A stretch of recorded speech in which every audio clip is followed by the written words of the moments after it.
थी।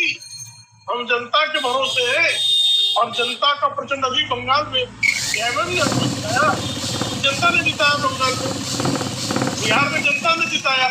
आज 22 राज्यों में आदरणीय नरेंद्र मोदी जी के नेतृत्व में भारतीय जनता पार्टी और राष्ट्रीय जनता है, लेकिन देश को आपका गुमराह करने के लिए आपका चैनल का उपयोग करता है, इसलिए बात कहनी जरूरी थी। ठीक है, शुक्ला जी छोटा सा जवाब। याद आ गई जनता, उत्तर प्रदेश की जनता हमारी पार्टी में आती है,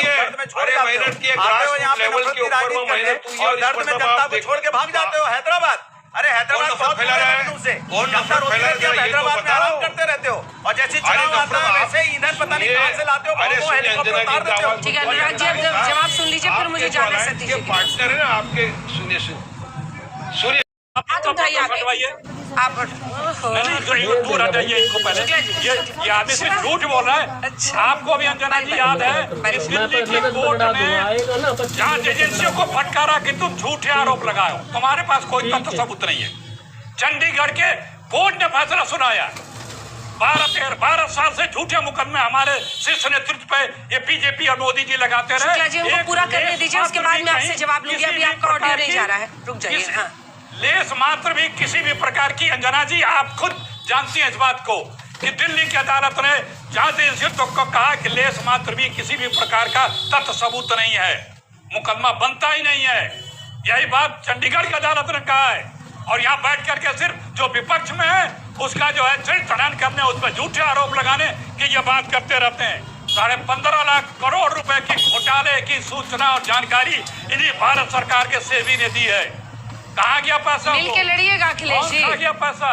यहाँ तो 170 हम लोग इमरान मसूद जी का पॉडकास्ट देख रहे थे हम लोग, उसमें वो बता रहे हैं यूपी तक पे उन्होंने दिया 170। हम ए लिस्ट की, ए ग्रेड की सीट्स अलग कर रहे हैं, सब अपना अपना ऐसा डिमांड कर रहे हैं, उधर अलग तेवर दिख रहे हैं। मिल के लड़िएगा ना। एक बात आई थी सफेद झूठ। अब सफेद झूठ किसको कहते हैं पता है अंजना जी? कह रहे बेरोजगारी दर गिना रहे हैं, और बेरोजगारी कितनी है बता दो। 5 किलो चावल 5 किलो आटा में आपने 80 करोड़ लोगों को जीने पे मजबूर कर दिया है, और कहते हैं रोजगार सबके पास हो गया है। कमाल की बात करते हैं। महंगाई डीजल पेट्रोल 100 के पार है, और कह रहे महंगाई है ही नहीं। कमाल की बात कर रहे हैं। कभी बाजार जाके देखो, रुपया तो बहुत ही मजबूत हो गया है। पहले जब 60-65 था तो बहुत कमजोर था, अब 95-96 हो गया तो बहुत मजबूत हो गया आपके हिसाब से।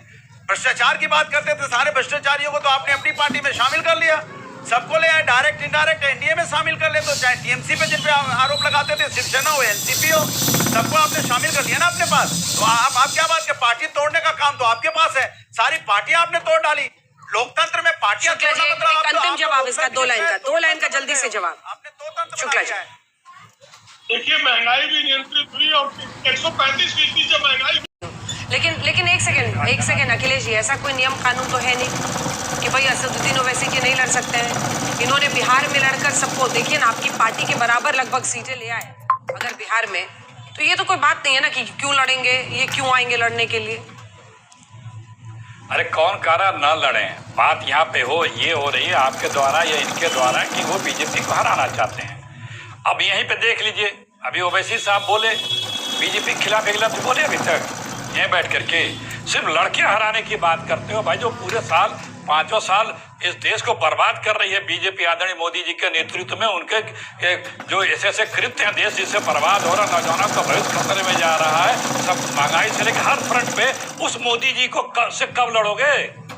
चुनाव में लड़के जीतने की या मदद बीजेपी को हराने के लिए आते हो, लेकिन मुद्दों पे कब बीजेपी को हराओगे? यहाँ पे भी नहीं बोल रहे हो, तो लोग समझते नहीं है क्या? और देखिए, जहाँ तक रहे भाई बीजेपी की, ये मैंने कहा ना, सुविधा के राम भक्त हैं, चढ़ावा खाते हैं, बनेंगे राम भक्त, सिर्फ नाथूराम भक्त हैं। ये सिर्फ नाथूराम भक्त हैं, कोई राम भक्त नहीं है। अगर ये जिस प्रकार से लाखों करोड़ों भक्तों, राम भक्तों के श्रद्धा का चंदा ये वर्षों से लूट रहे हैं, चढ़ावा लूट रहे हैं, जमीन में घोटाला किए हैं, पूरी की पूरी शिला पूजन से लेकर अब तक सबकी सीबीआई, ईडी से और अदालत के नेतृत्व में जांच नहीं हुई, तो समझ लीजिए कि बीजेपी तो लिप्त है उसमें, और कौन लिप्त है? ठीक बात। अदालतें उत्तर प्रदेश की सरकार को कोस रही है, रोजाना हर हफ्ते 2-3 फैसले आ रहे हैं। अभी आया कि उत्तर प्रदेश की पुलिस अपने पॉलिटिकल आकाओं के इशारे पे काम करती है, न कि कानून व्यवस्था और संविधान के विरुद्ध हिसाब से काम करती है। यहाँ के गृह प्रमुख सचिव, गृह क्या मुख्यमंत्री के प्रमुख सचिव के खिलाफ हाई कोर्ट ने स्ट्रक्चर पास किया। यहाँ पे पहली सरकार है उत्तर प्रदेश की जिसने अपराधियों से मुकदमे वापस लेने के लिए कानून बनाया। उत्तर प्रदेश की सरकार कहती है इतने अपराधी हैं जो इनके ऊपर क्यों नहीं कार्रवाई हुई, इनको असलाह कैसे मिले, इसकी सूची हमको दो। ठीक है सतीश जी, फ्रेंडली गवर्नमेंट चल रही है तो सत्ता के साथ अखिलेश जी तो याद आ गई जनता, उत्तर प्रदेश की जनता हमारी पार्टी ने मेहनत की है, अरे मेहनत की है, ग्रासरूट लेवल के ऊपर वो मेहनत हुई है और दर्द में जनता को छोड़ के भाग जाते हो हैदराबाद। अरे हैदराबाद बहुत फैला रहा है, जनता रोती रहती है, हैदराबाद में आराम करते रहते हो और जैसे चुनाव आता है वैसे ही ईंधन पता नहीं कहां से लाते हो, वो हेलीकॉप्टर उतार देते हो। ठीक है अनुराग जी, अब जवाब सुन लीजिए फिर मुझे जाना है सतीश जी। पार्टनर है ना आपके, सुनिए चुनाव होंगे उत्तर प्रदेश में, क्योंकि आज मुद्दा क्या है देश में? मुद्दा यही है कि बीजेपी न राम भक्त है, न राष्ट्र भक्त है, न गौ भक्त है।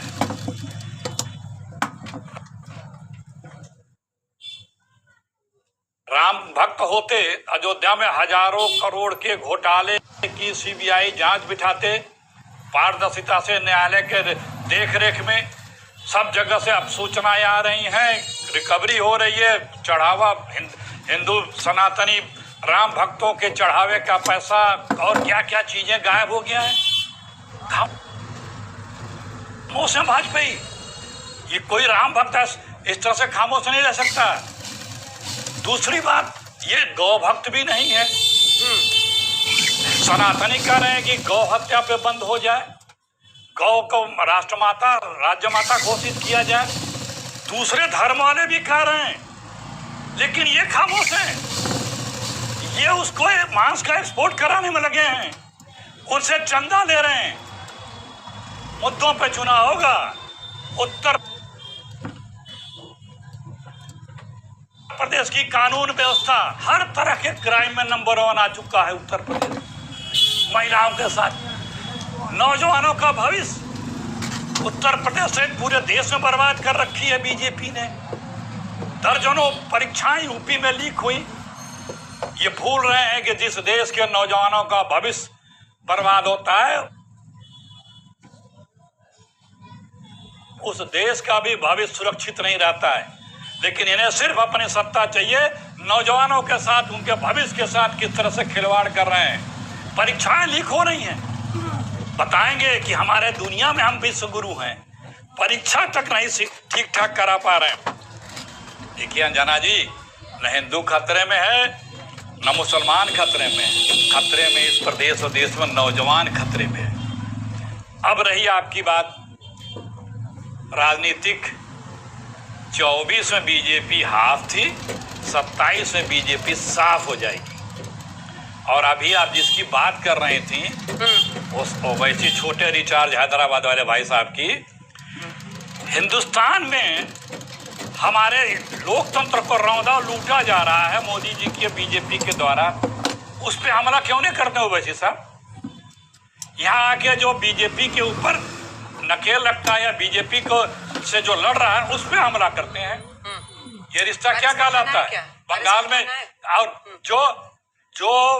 जो हमारा अंतर्राष्ट्रीय स्तर पे अमेरिका हमारे देश के साथ ऐसा सलूक कर रहा है, व्यवहार कर रहा है, हमारे नाविकों को मार रहा है, सब कुछ कर रहा है, हमारी इकोनॉमी डुबो रहा है, उस पे ओवैसी साहब मोदी जी की निंदा क्यों नहीं करते?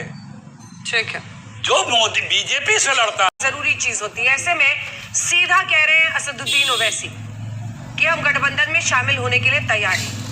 अनुराग भदौरिया जी, समाजवादी पार्टी को ओवैसी साहब कबूल है या नहीं है?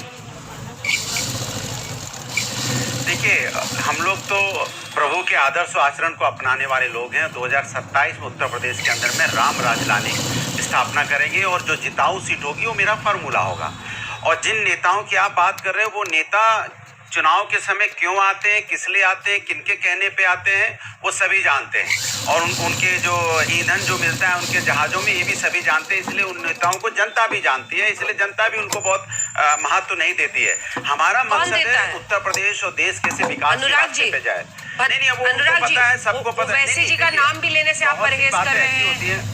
उनके विमान का नहीं, ईंधन कौन दे रहा आप है? सुनिए ना मेरी बात। हाँ, नहीं, मैं कह तो रहा हूँ कहाँ से मिलता है, किसको मिलता है, कैसे मिलता है, ये पूरा हिंदुस्तान, उत्तर प्रदेश की जनता जानती है। इसीलिए उनको हर प्रदेश में ऐसे लोगों को जनता नकार देती है। क्योंकि जब चुनाव के समय जब ऐसे लोग आते हैं, रैली करते हैं, मीटिंगें करना शुरू करते हैं, तो सब समझ जाते हैं कि इनका मकसद क्या है। क्योंकि जनता है ना, सब जानती है अंदर क्या है, बाहर क्या है, कहाँ मिले हैं, किधर नहीं मिले हैं। ये विकास की राजनीति करेंगे कि नफरत की बात करेंगे, ये जोड़ने की बात करेंगे कि तोड़ने की बात करेंगे, किसी को फायदा पहुंचाने की बात करेंगे। इसलिए जनता है, सब जानती है, और वो भी देश की जनता, हिंदुस्तान की जनता। रामगोपाल जी असल में कह रहे थे जानती है। जी, रामगोपाल जी कह रहे थे कि जो भी बीजेपी को हराएगा वो सब हमको कबूल है। वैसी साहब पर ही सवाल था, इसलिए हमको लगा कि कुछ दिल विल बदला है क्या? देखिए, नहीं, वो मैंने क्या ना, जो बीजेपी को हराएगा, जो बीजेपी को जिताएगा नहीं, आप ठीक से सुनिए, जिताने वाले को नहीं। कुछ लोग बीजेपी को जिताने के लिए चुनाव लड़ते हैं ना, ये तो आप जानते हैं ना, ठीक है, किस तरह से शुक्ला आप जी, जानते हैं, शुक्ला सब जी। पूरा देश जानता है कि कौन बीजेपी को जिताने के लिए लड़ता है। शुक्ला जी वो कह रहे हैं कि आप ही को जिताने के लिए लड़ते हैं वो। बिहार में हमको जिता रहे थे, तेलंगाना में हमको जिता रहे थे। तेलंगाना में तो असदुद्दीन ओवैसी के